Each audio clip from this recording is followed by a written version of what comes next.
ओम सजात्म स्वरूप परम गुरु शुद्ध चैतन्य स्वामी ने नमः। श्री उपदेश शुद्ध सार जी में हम ममल स्वभाव की अर्थात अपने आत्मा के शुद्ध स्वभाव की महिमा को देखने का प्रयास कर रहे हैं कि ऐसे शुद्ध स्वभाव की ओर दृष्टि करने से अर्थात आत्मा की जो पर्याय है, जो अवस्था है, उसको अपने स्वभाव की ओर, मूल द्रव्य की ओर करने से संवर होता है और उसमें लीन होने से अनंत गुणा निर्जरा होती है। संवर अर्थात आते हुए कर्मों का रोकना होता है और निर्जरा अर्थात सत्ता में पड़े हुए कर्मों का क्षय होता है। और इसी बात को गाथा 392, 93 और 94 में बता रहे हैं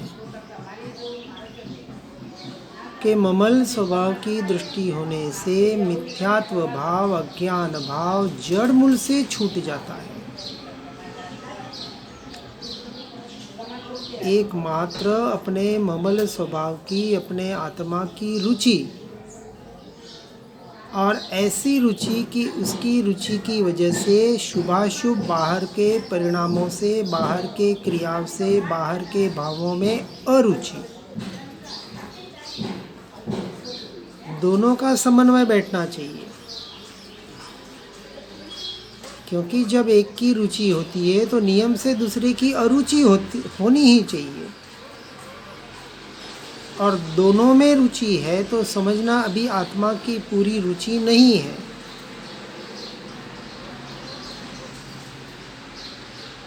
जिन्हें संसार में रहकर आत्मा का काम करना है, उनके लिए मोक्ष मार्ग नहीं है। मजबूरी में संसार में रहना पड़े वो बात अलग है, और मजबूरी की भी परिभाषा स्वयं की नहीं। श्रीमद् राजचंद्र जी यहाँ तक कहते हैं कि एक टाइम के खाने का, रोटी का जुगाड़ हो तो अब ज़्यादा जुगाड़ करने की ज़रूरत नहीं है। यदि तत्व पढ़ने सुनने को मिल रहा है तो उसके प्राप्ति के लिए, उसकी रमणता के लिए अब ये सारा जीवन हमें लगाना है। अनंत भाव इस आत्मा को शरीर के लिए गलाए। अब यह एक भाव जो इस शरीर को अपनी आत्मा के लिए पूरा लगा देगा, मन वचन काया से, तन मन धन से, सभी प्रकार से, तो जो आत्मा, जो मैं स्वयं हूँ, उसकी प्राप्ति दूर कैसे हो सकती है? स्वयं की वस्तु स्वयं को प्राप्त न होवे, ऐसे हो ही नहीं सकता।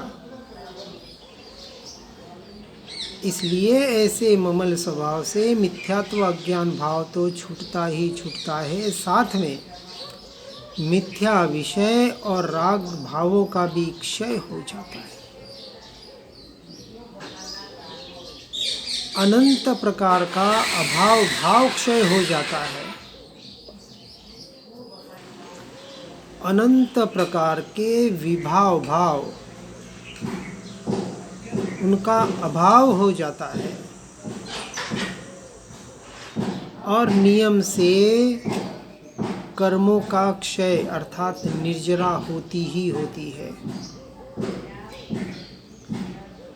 और जो अज्ञान जनित परिणाम थे और जनरंजन, मनरंजन, कलरंजन आदि राग भाव होते थे, दूसरों को कुछ करने धरने के भाव होते थे, वह भी क्षय हो जाते हैं। इस तरह से अनेक प्रकार से अनेक रूपी पदार्थ जो दृश्यमान भ्रमित कराते थे, ये 5 इंद्रियों के विषय जो विषयों में विषय लंपट बनाते थे, मोहांधपना कराते थे, वह सभी जड़ मूल से मिटने लग जाता है। व्यवहार से तो उसे अनादि काल से अनंत बार दबाने का प्रयास किया,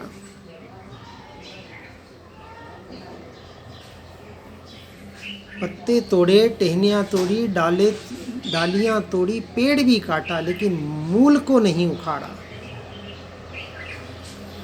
सम्यक दर्शन जड़ मूल से अपने मिथ्या श्रद्धा को उखाड़ने की बात करता है, और जो एकमात्र स्वरूप और स्वभाव के अर्थात आत्मा के आश्रय से ही हो सकता है, अन्यथा दूसरा कोई मार्ग हमें तो प्रतिभासित नहीं होता है। इस तरह से निगेटिविटी से, नकारात्मक दृष्टि से ये सारे माइनस पॉइंट तो निकलते ही निकलते हैं। ये तो गिफ्ट में मिलता है, एक पर एक फ्री। स्वभाव का मिलना और विभाव का जाना दोनों साथ में घटित होता है। तो परद्रव्य परभावों से हटने के लिए, कर्मों की संवर निर्जरा करने के लिए, मोक्ष प्राप्ति के लिए, केवल ज्ञान के लिए, सम्यक दर्शन के लिए, अपनी कषायों को मिटाने के लिए, अपने कर्मों का नाश करने के लिए, मन को स्थिर करने के लिए, जन्म मरण के दुखों से रहित होने के लिए, आदि आदि इन सब से हटने के लिए, इन सब तालों को खोलने के लिए एक ही चाबी,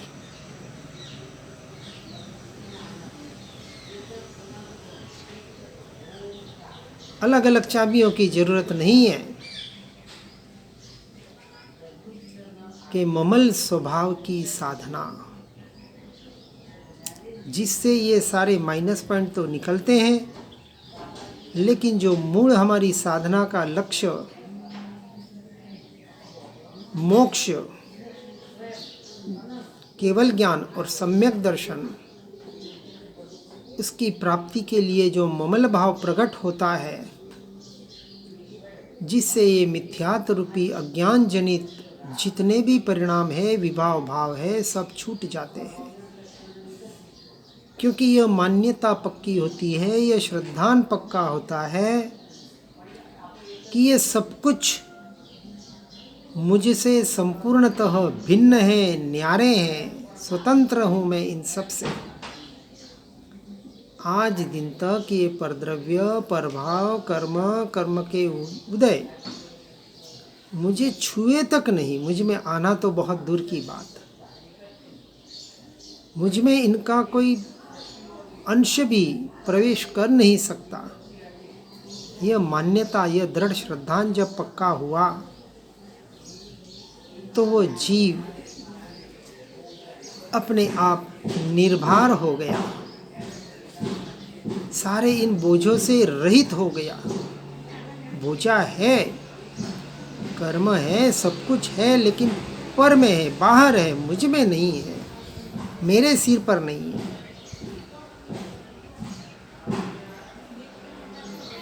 जब बाहर है, पर में है, मेरे नहीं है, तो इन्हें इससे मुझे क्या, तो निश्चिंत हो गया।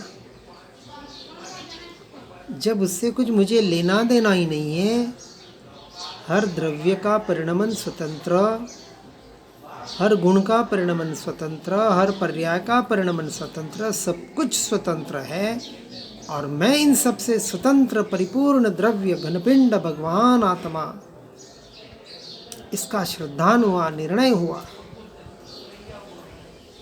अब वो निशल्य हो गया,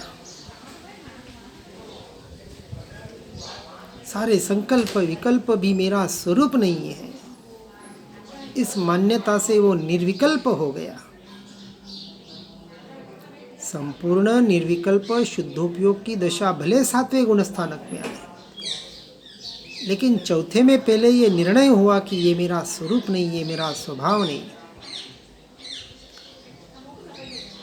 अज्ञानता के कारण इन्हें मैंने अपना मान रखा था, मेरे थे नहीं। अब इस मान्यता को मैंने समझ लिया है, बदल दिया है। ऐसे सम्यक ज्ञान पूर्वक ममल स्वभाव की दृष्टि होती है, तब ये बाहर का सब कुछ अपने आप विलय को प्राप्त हो जाता है। उसे हटाने के लिए, नष्ट करने के लिए कुछ करना नहीं पड़ता। न कुछ करना, न कुछ धरना, एकमात्र अपने में रहना, इतनी ही सच्चे साधक की सच्ची साधना, आराधना है।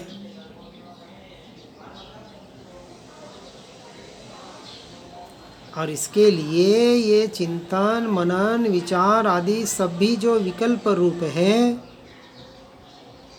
अनादिकाल से इनमें एकत्व ममत्व करके परिणमन से सब एक में खो रहे हैं।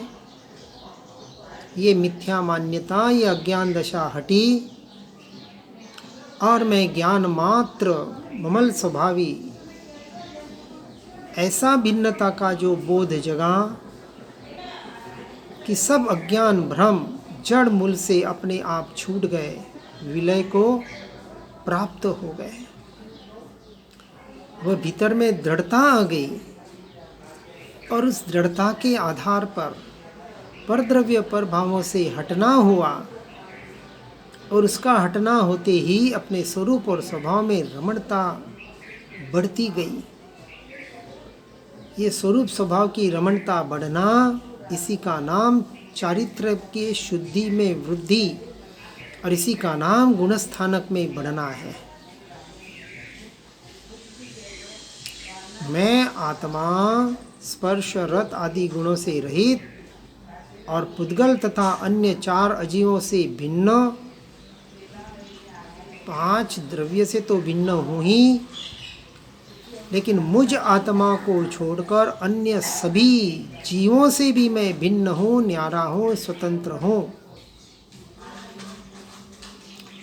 इतना ही नहीं, लेकिन मेरे से उत्पन्न होने वाले मोह, राग, द्वेष आदि भाव और विकल्प, इनसे भी भिन्नता की साधना करके जो भेद विज्ञान के द्वारा ममल स्वभाव पर दृष्टि गई और परद्रव्य की ओर की वृत्ति, जो चाहे शुभ हो, शुभ क्रिया, शुभ भाव, इतना ही नहीं, ये शुद्ध विकल्प भी मेरा स्वरूप नहीं है, इसका जब निर्णय हुआ, यह मैं नहीं, मेरे नहीं, मेरे दृष्टि का विषय नहीं, ज्ञान का विषय भले बन जाए, क्योंकि ज्ञान का विषय स्व और पर दोनों है, लेकिन उपयोग को, दृष्टि को अपने स्वरूप और स्वभाव में रखने का प्रयास और पुरुषार्थ करना और ऐसे स्वरूप से अनुभव में आता हुआ ज्ञान, स्वयं के अनुभव से आता हुआ, पढ़ा सुना नहीं, ये स्वयं के अनुभव में, इस श्रद्धान के द्वारा अनुभव में आता हुआ ज्ञान वही आत्मा है। और ऐसे ज्ञान के स्वसंवेदन की कला ही मोक्ष मार्ग की कला है, मोक्ष की कला है। इसलिए बारंबार ममल स्वभाव की दृष्टि करने का अभ्यास करना ही योग्य है और इसी से सब दुखों से और सभी कर्मों से, संयोगों से छूटा पड़ा जा सकता है। जिसे छूटने का दृढ़ संकल्प है, उसे ही मोक्ष का संकल्प है। दोनों तरफ पांव रखने वाला, क्योंकि इस मार्ग में स्पष्ट कहा है, थोड़ा इधर थोड़ा उधर ऐसा नहीं। सम्यक दर्शन का अर्थ है 100%, 100%, एकमात्र आत्म रमणता की रुचि और 100%, 100% परद्रव्य, पर भावों के प्रति, पर परिणामों के प्रति अरुचि, दोनों का समन्वय बिठाना है। यह नियम है आस्तिक और नास्तिक की अपेक्षा से।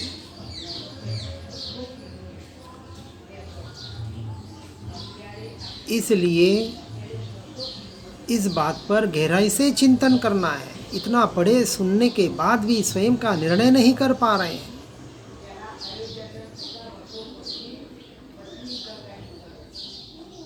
इसलिए आगे गाथा 395 से 97 की गाथाओं में कहते हैं कि आत्मा अनादिकाल से मोह के उदय से अज्ञानी था। ये दर्शन मोह, ये मिथ्यात्व, ये अज्ञानपना, परंतु सद्गुरु के सतशास्त्र के उपदेश से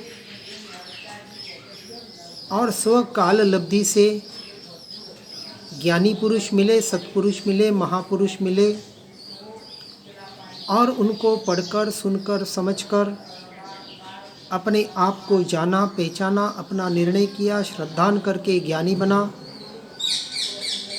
और अपने शुद्ध स्वरूप को परमार्थ से जाना कि मैं एक हूँ, शुद्ध हूँ, अरूपी हूँ, ममल स्वभावी, दर्शन ज्ञान मात्र हूँ। ऐसा जानने से उसका जो श्रद्धान किया, जिससे ये दर्शन मोह, ये मिथ्यात्व का समूल नाश हो गया और परद्रव्य परभावों से एकत्व ममत्वपना, परद्रव्य परभावों का कर्ता भोक्तापना जड़ मूल से मिट गया और भावक भाव और ज्ञेय भाव से भी भेद ज्ञान हुआ। जो कुछ जानने में आ रहा है 5 इंद्रियों से, मन से, उसको देखने जानने वाला मैं नहीं हूँ। मैं तो एकमात्र स्वयं से स्वयं को ही देखने जानने वाला हूँ। मैं पर का ज्ञाता दृष्टा नहीं हूँ, मैं स्वयं का ज्ञाता दृष्टा हूँ। परद्रव्य परभाव जानने में आते हैं, उसी क्षण में अपने स्वद्रव्य, अपने स्वभाव को ही जान रहा होता हूँ। ऐसे अपने स्वरूप संपदा अनुभूति में आई और जब ये अनुभूति में आई तो ये मिथ्यात्व मोह वहाँ कैसे टिके? टिक ही नहीं सकता, हो ही नहीं सकता। और जब वही नहीं है तो फिर यह जितने भी कर्मोदय जन्य मन, शरीर, पर्याय, पाप, पुण्य आदि अनंत भाव है, जो परिणाम है, उसे अपना मानना छूट जाता है। उसमें से एकत्व ममत्वपना छूट जाता है, उसका कर्तृत्व भोक्तृत्वपना छूट जाता है। और जैसे ही छूटा उसी क्षण वो पर से भिन्न हो गया और उसने अपना स्वभाव, अपना स्वरूप, अपना अनुभव प्राप्त कर लिया, अपने आप को प्राप्त कर लिया, अर्थात प्राप्त की प्राप्ति कर ली। इसलिए सर्व परद्रव्यों से, परभावों से जब भेद जाना, तब उपयोग में रमण के लिए अपना ममल स्वभाव ही रहा, अन्य कुछ न रहा। यह मोह, कर्म, मन आदि जड़ पुद्गल द्रव्य और उसका उदय मलिन भाव, यह मोह कर्म भाव, पुद्गल के विकार, इनका जड़ मूल से अभाव हो गया, उनका भेद ज्ञान हो गया कि यह कुछ मैं नहीं हूँ, यह कुछ भी मेरे नहीं है। और इस ज्ञान भाव से ही यह सब कर्म, विषय, कषाय, पाप, पुण्य अपने आप विलय को प्राप्त हुए।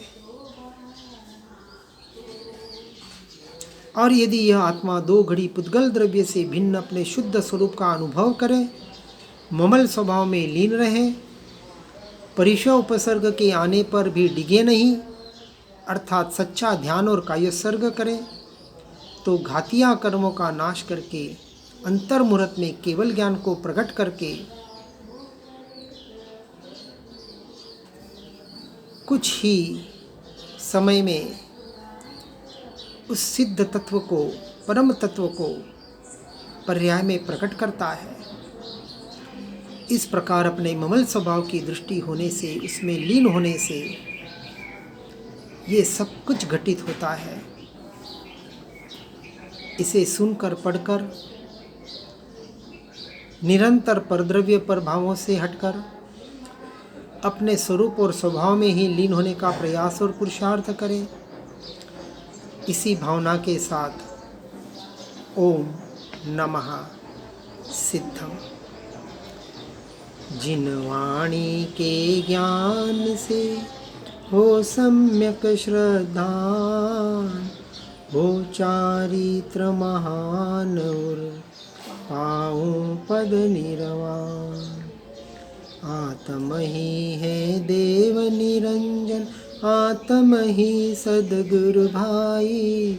आत्म शास्त्र धर्म आत्म ही तीर्थ, आत्म ही सुखदाई। आत्म मन नहीं है रत्नत्रय, पूरित अवगाहन सुखधाम। ऐसे देव शास्त्र सद्गुरु को, धर्म तीर्थ को सतत प्रणाम। धर्म तीर्थ को सतत प्रणाम।